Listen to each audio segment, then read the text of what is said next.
maintenant, on va voir l'histoire d'un ennemi appelé Antonio Gramsci. Et qu'est-ce qui fait qu'Antonio Gramsci soit si génial? On va d'abord voir comment tout a commencé.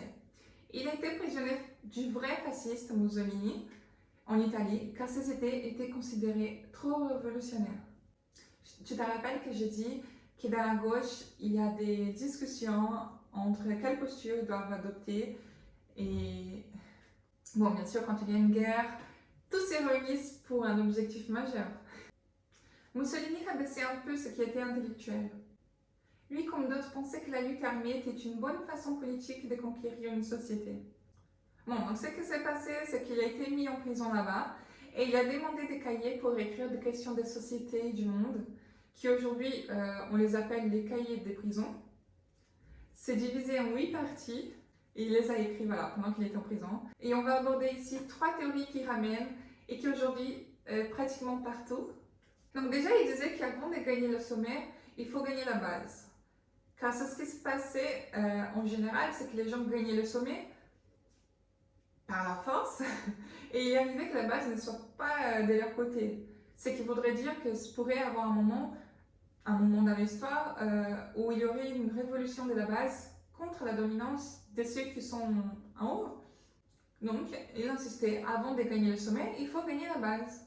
C'est exactement ça ce qu'il propose dans ses écrits. Il ne propose pas une révolution armée, mais une révolution culturelle. Et la différence avec l'école de Francfort, c'est que ça n'a pas un caractère expérimental, mais plutôt un caractère utopique. C'est-à-dire que tu veux faire une révolution culturelle où il faut qu'elle ait 3 caractéristiques. La première, c'est qu'elle soit silencieuse. La deuxième, omniprésente. Et la troisième, invisible. Donc, tu ne la vois pas, tu ne l'entends pas, et elle est partout. Ça veut dire que si tu veux gagner la société, tu dois infiltrer tous les moyens de communication, que ce soit les magazines, des journaux, des sites, un locuteur. Car de cette façon, tu ne vas pas tout juste toucher le macro, mais aussi les micros. Il appelle ça l'hégémonie culturelle. Et il divise ça en 2 aspects. D'abord, le pouvoir, qui est le pouvoir de l'État sur la police, l'armée, l'administration, politique et tout l'appareil de l'État. Mais la vraie hégémonie signifie la dominance psychologique des masses. Mais la lutte des hégémonies culturelles ne s'agit pas que des idées, n'agit pas que dans des idées formales, elle va dans un domaine beaucoup plus profond qu'Antonio Gramsci appelle des sens communs. C'est-à-dire, c'est quoi le sens commun? Antonio Gramsci s'inquiète beaucoup moins par la politique exprimée par la bouche et il s'inquiète beaucoup plus par ce qui est interne, dans ton sous-conscient. Donc, il faut beaucoup de personnes pour t'imprégner un sens commun. Pour que tu fasses de façon inconsciente, que tu suives une directive prédéterminée par eux, même sans savoir que tu as pris et que tu suis cette direction. Je ne sais pas si tu as déjà vu des gens qui se disent chrétiens, mais qui sont des gauches. La preuve que dans son inconscient, elle était affectée par le sens commun. Par exemple, la personne te dit « Je suis chrétienne, mais je suis en faveur de certains cas d'avortement. » Quand tu penses à ça, c'est parce que quelqu'un t'a appris ça. Quelqu'un t'a mis ça en tête et c'est profond. Parce que si tu suivais les valeurs chrétiennes, si tu lisais la Bible, tu verrais que tu n'as pas le droit de tuer. Mais c'est devenu tellement commun que tu finis par croire que c'est correct. Tu vas essayer de justifier le cas, que ce soit par maladie, que ce soit par viol, on va trouver ça normal. Tu peux te demander comment ça sera appliqué dans la vie de tous les jours de la société et qui vont être les personnes qui vont jouer ce rôle. Antonio Gramsci les appelle d'intellectuels organiques. Ce sont les personnes qui structurent et qui organisent les pensées de la gauche. Donc ce ne sera pas forcément des intellectuels comme Voltaire et Simone de Beauvoir ou même Antonio Gramsci. Ils seront ceux qui influenceront dans la vie de tous les jours. Donc Gramsci donne beaucoup plus d'importance à un locuteur qu'à un politique qui parle aux masses. Par exemple, il donne moins d'importance à un monsieur qui fait une manifestation et qui parle avec beaucoup de gens en lui expliquant ce qu'ils doivent croire, et penser et faire.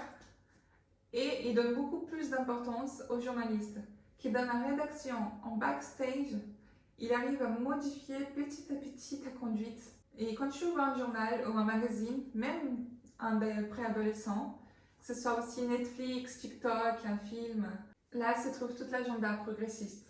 Bien sûr, sans se montrer comme une agenda progressiste. et petit à petit, ils effacent toute base culturelle et morale de la société. Ce qui étaient avant des symboles d'exemple de la société comme Jésus, Mère Teresa, Martin Luther King, des gens qui ont vraiment fait quelque chose de bien pour le monde, est substitué petit à petit par des figures comme Staline, Lénine, Che Guevara. Et comment c'est fait petit à petit, et ce n'est pas fait du jour au lendemain, il faut beaucoup de temps et cette stratégie s'appelle des agressions moléculaires, car il faut que ce soit en petite dose homéopathique. C'est des têtes en tête, d'âme à âme, des syndicats à syndicats, des partis politiques à partis politiques, d'église à église. Donc c'est tout doucement qui mouvemente et modifie notre culture. Petit à petit sans que personne ne s'en rende compte. Il y a des nouveaux mots, des nouvelles réactions, des nouveaux sentiments dans la société. Il suffit de voir l'exemple de Black Lives Matter aux États-Unis aussi, mais ça a touché ailleurs.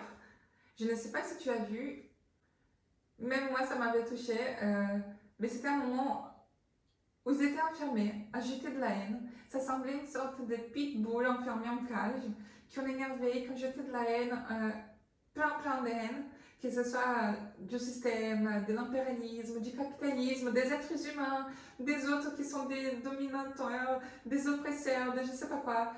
Donc n'importe quelle chose servait pour qu'on rajoute de la haine et qu'on crée de nouvelles réactions. Et du coup, des nouvelles padrons de réponses et de nouveaux sentiments. Et après, on a lâché ça. Il n'y avait qu'un seul but, de tout détruire. Tu as plein d'images des gens qui ont détruit des boutiques, des Gucci et des Nike, ou qui étaient en train de voler plein de choses dans les boutiques, ou même plein de boutiques, avec l'excuse d'être en train de ramener un monde mieux et de faire la révolution. Ça se passe aussi dans les manifestations de gauche. Tu verras toujours des voitures brûlées, des vitres cassées, de la peinture sur des monuments, plein de choses vraiment détruites. Parce que c'est comme ça qu'ils font. Par la destruction de ce qui est beau, ils veulent ramener une révolution. Attirer l'attention, ils montrer leur colère. Et en fait, ça n'a pas vraiment de logique, mais c'est entré tellement profond en eux qu'ils ne se posent plus de questions. Ils agissent. Voilà, j'ai de la haine, j'ai le droit d'exprimer ma haine. Si je suis comme ça, c'est parce que voilà, il y avait une cause, un oppresseur, une raison, donc voilà, c'est normal que j'agisse comme ça. Est-ce que tu as déjà pris le temps de réfléchir à comment ça en est arrivé à ce point? Peut-être que tu penses que les armes des Gansky étaient une arme, et bon, elles n'étaient pas vraiment une, parce que ça est resté dans le passé. Comme j'ai déjà dit, on est parti de la révolution armée et c'est devenu une révolution culturelle. Les gens ne prennent pas forcément ça très au sérieux, mais ça se joue tous les jours.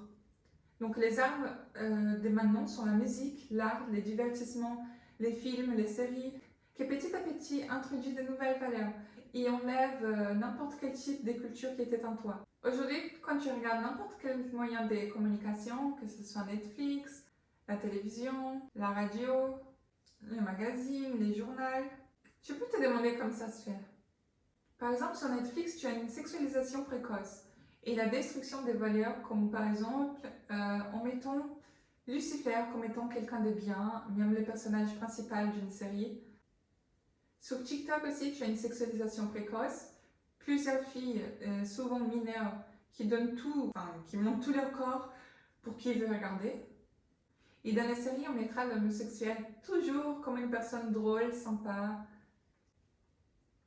en opposition du chrétien qui est coincé, pas drôle, chiant, intolérant. Dans les journaux, il y a toujours une activité pour mettre les chrétiens comme homophobes, intolérants, contre la liberté d'expression, toujours en utilisant des caricatures des chrétiens.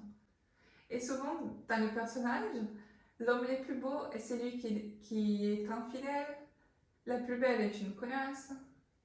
Et ces caractéristiques ne sont pas des démonstrations artistiques pour critiquer et donner une morale et dire que ces valeurs ne doivent pas être acceptées par nous. Pas du tout, mais plutôt une façon d'introduire une nouvelle façon de voir le monde pour qu'on trouve ça normal, l'adultère, les divorces, toute cette sexualisation précoce. On finit par trouver ça normal, naturel, et quand on voit des annonces pour des applications où il n'y a que des infidèles dedans, On trouve ça normal parce qu'on s'est dit, bon, de toute façon, ça existe.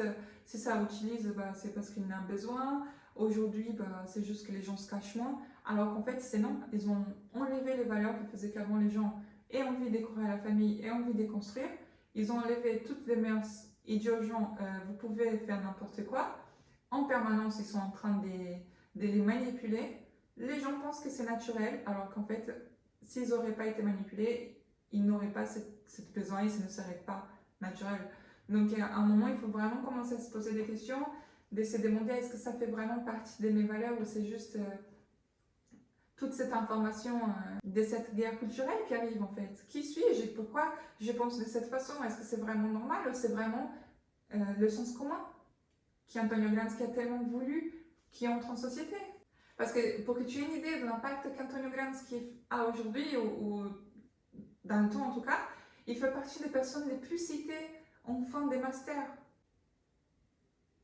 D'ailleurs, déjà dans les années 60, tu avais les traductions des travaux d'Aristote qui n'étaient pas complètes dans plusieurs pays. Mais par contre, tu avais toutes les 8 parties d'Antonio Gramsci traduites partout.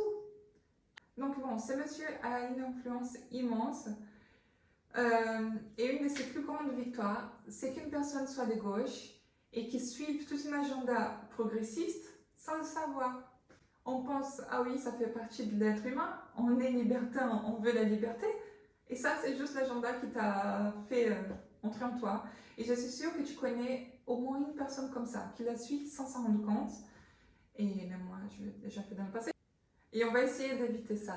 Donc, comment va être la façon dont on va faire une contre-révolution et du coup faire une contre-révolution contre cette domination psychologique des masses? On verra tout ça dans un prochain cours. Mais avant, on va voir une autre idéologie, c'est celle des Solalinsk. Si tu n'en as jamais entendu parler sur lui, fais bien attention au prochain cours.